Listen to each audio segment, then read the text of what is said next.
దసరా శరన్నవరాత్రి ఉత్సవాలు కర్నూలు జిల్లాలో అంగరంగ వైభవంగా సాగుతున్నాయి.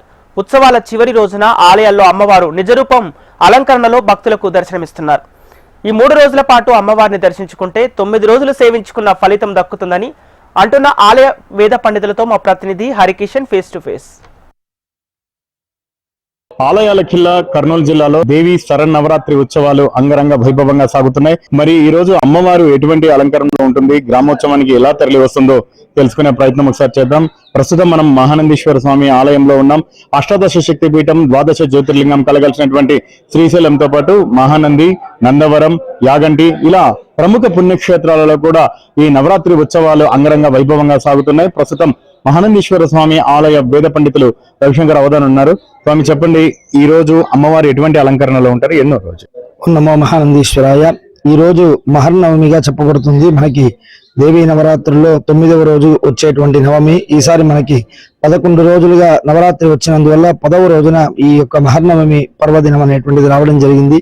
ప్రధానంగా ఈ రోజు అమ్మవారు 9 అలంకారాలు అనేటువంటిది నిన్నటితో పూర్తయింది. మనకి అంటే శైలపుత్రి దుర్గా నుంచి సిద్ధిదాత్రి వరకు నిన్నటితో 9 అలంకారాలు పూర్తయి ఈ రోజు నిజరూప అలంకారం అనేటువంటి కామేశ్వరి నిజరూపంలో అమ్మవారు ఈ రోజు దర్శనమిస్తారు.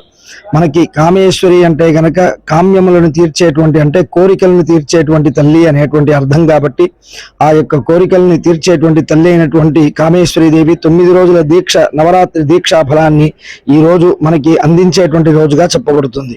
మామూలుగా నవరాత్రులు అనేది మనం వింటుంటాం, కానీ ఈసారి 11 రోజుల పాటు ఈ విజయదశమి ఉత్సవాలు అనేవి రావడం జరిగింది. సో దాని ప్రత్యేకత ఏంటి స్వామి? అంటే మనకి నవరాత్రి అనడానికి కారణం ఏమంటే ఇది ప్రధానంగా రాక్షస సంహారం అమ్మవారు చేసేటువంటి రోజులు కాబట్టి దీన్ని నవరాత్రులు అంటారు.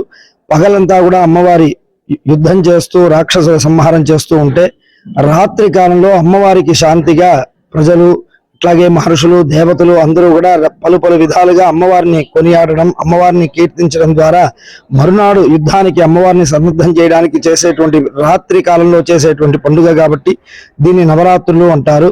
మామూలుగా మనకి ఆశ్వీజ శుద్ధ పాడ్యమి నుంచి ఆశ్వీజ శుద్ధ దశమి వరకు వచ్చేటువంటి 10 రోజుల్లో 9 రాత్రుల్ని నవరాత్రులు అనడం జరుగుతుంది. మనకి ప్రధానంగా ఈ యొక్క నవరాత్రి దీక్షా విసర్జన శ్రవణ నక్షత్రం ఉండే రోజు చేయాలి అని చెప్పి మనకి శాస్త్రం శ్రవణాంతే విసర్జయేత్ అంటారు. కాబట్టి మనకి అటువంటి శ్రవణ నక్షత్రం అనేటువంటిది 11వ రోజున వచ్చింది. అంతేకాకుండా మనకు ఉండేటువంటి తిథిలో కూడా చతుర్థి తిథి అనేటువంటిది 2 రోజులు రావడం వల్ల ఈసారి 11 రోజులుగా నవరాత్రి రావడం అనేటువంటిది విశేషం. ఇది అరుదుగా ఎప్పుడో కొన్ని సంవత్సరాలకి ఒక్కసారి మాత్రమే వచ్చేటువంటి దినం ఇది. అటువంటి ఈ యొక్క 11 రోజుల నవరాత్రి దీక్ష అనేటువంటిది ఈసారి అంగరంగ వైభవంగా జరిగింది. ఈ ఫలం అనేటువంటిది మన రాష్ట్ర దేశ ప్రజలందరికీ కూడా కలుగుతుంది. మనం చూస్తున్నాం, చక్కటి వర్షాలు కూడా కురుస్తున్నాయి. అమ్మ దయ అనేటువంటిది అందరి మీద ఈ సంవత్సరం బాగా ఉంటుంది అనేటానికి ఇదే సూచన. త్రిరాత్రి వ్రతం అంటారు, సో దానికి సంబంధించిన వివరాలు చెప్పండి. ఇప్పుడు మనకి దేవీ నవరాత్రుల్లో 9 రోజులు కూడా అమ్మవారి ఆరాధన చేయడానికి కుదరనటువంటి వారికి దేవి త్రిరాత్ర వ్రతం అనేటువంటిది అంటే అష్టమి, నవమి, దశమి, సప్తమి, అష్టమి, నవమి, దశమి అనేటువంటిది 3 రోజుల్ని ముగ్గురమ్మలకు మూల దినంగా చెప్పడం జరుగుతుంది. అంటే మూలా నక్షత్రం సప్తమి రోజున సరస్వతి స్వరూపంగా, దుర్గాష్టమి రోజున అమ్మవారు దుర్గా స్వరూపం అంటే పార్వతీ స్వరూపంగా, చివరి రోజున సిద్ధిదాత్రి అనేటువంటి రోజున మహాలక్ష్మి స్వరూపంగా నవమి రోజు దర్శనం ఇస్తుంది. కాబట్టి ఈ యొక్క సప్తమి, అష్టమి, నవమి అనేటువంటిది త్రిరాత్ర వ్రతం అనేటువంటిది నవరాత్రుల్లో చాలా ప్రధానమైనటువంటిది. ఎందుకంటే దుర్గాష్టమి రోజు మహిషాసురుణ్ణి గాని నిశుంభులు, మధుకైటబులు అనేటువంటి భయంకరమైనటువంటి రాక్షస చేసేటువంటి రోజు ఇది. అట్లాగే దాంతో పాటుగా మనకి ఈ యొక్క విజయాన్ని సిద్ధిని కలిగజేసేటువంటి లక్ష్మీ స్వరూపంగా, విజయలక్ష్మి స్వరూపంగా నవమి రోజుని చెప్తారు. కాబట్టి ఈ 3 రోజులు కూడా చాలా విశేషమైనటువంటి రోజు. ఈ త్రిరాత్ర వ్రతం కూడా ఈ రోజుతో పూర్తి అవ్వడం అనేటువంటిది విశేషం. చివరిగా చెప్పండి స్వామి, ముఖ్యంగా విజయదశమి రోజున ఎటువంటి కార్యక్రమాలు చేస్తే మంచిగా ఉంటుంది? చాలా వరకు కూడా కొత్త కార్యక్రమాలు చేయాలి, కొత్త వాహనాలు కొనాలని చెప్పేసి చాలా మంది అనుకుంటారు. మరికేం చెప్పండి? మనకి విజయదశమి అనేటువంటిది చాలా ప్రధానమైనటువంటిది. సంవత్సరం మొత్తంలో మనకి ముహూర్తాలతో సంబంధం లేకుండా ఏ శుభకార్యమైనా ఏ మంచి పనైనా చేయడానికి గొప్ప దినంగా విజయదశమి చెప్పబడుతుంది. ఎందుకంటే విజయదశమి రోజున శ్రవణ నక్షత్రం అనేటువంటిది ఉంటుంది. శ్రవణ నక్షత్రం అనేటువంటిది మహావిష్ణువు యొక్క జన్మ నక్షత్రం కాబట్టి విష్ణువు యొక్క అనుగ్రహం అనేటువంటిది పరిపూర్ణంగా లభ్యమయ్యేటువంటి రోజు.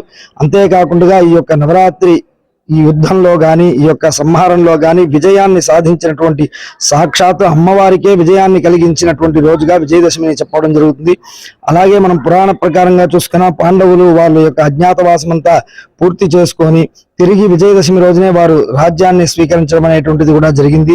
వారు దాచిపెట్టినటువంటి ఆ యొక్క ఆయుధాలనంతా కూడా వాళ్ళు విజయదశమి రోజు తీస్తారు కాబట్టి ఆయుధ పూజ అనేటువంటిది కూడా ఈ విజయదశమిలో చేయాలని చెప్పి మనకి అకాలంగా వస్తున్నటువంటి అనాదిగా వస్తున్నటువంటి ఆచారం. కాబట్టి విజయదశమి అనేటువంటిది చాలా గొప్ప దినంగా చెప్పబడుతుంది.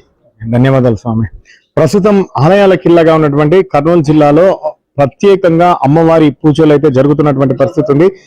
ఈ రోజు నవమి రోజు కావడంతో అమ్మవారు నిజరూప ఏ క్షేత్రాలకు సంబంధించి ఆయా క్షేత్రాలలో అమ్మవారు నిజరూప అలంకరణలో దర్శనమిస్తున్నటువంటి పరిస్థితి ఉంది. ముఖ్యంగా గత 9 రోజుల నుంచి అమ్మవారిని దర్శించుకోలేని వారు సప్తమి, అష్టమి, నవమి ఈ 3 రోజులు అమ్మవారిని దర్శించుకుంటే ఫలితం దక్కుతుందని చెప్తున్నారు. దీన్ని త్రిరాత్రి వ్రతంగా కూడా చెప్తున్నటువంటి పరిస్థితి లేకపోలేదు. మరోవైపు నవమి రోజున ప్రత్యేకంగా వాహనాలకు సంబంధించి కొనుగోలు చేయడం, అలాగే కొత్త కార్యక్రమాలు చేయడం, అలాగే నూతన పరిశ్రమలు స్థాపించడం, ఇవన్నీ కూడా విజయదశమి రోజు ప్రారంభిస్తే ఖచ్చితంగా అవి సక్సెస్ అవుతాయని చెప్పేసి కూడా ప్రగాఢంగా విశ్వసిస్తారు. కెమెరామెన్ పవన్ తో హరికిషన్, విషయం టీవీ, నంద్యాల జిల్లా.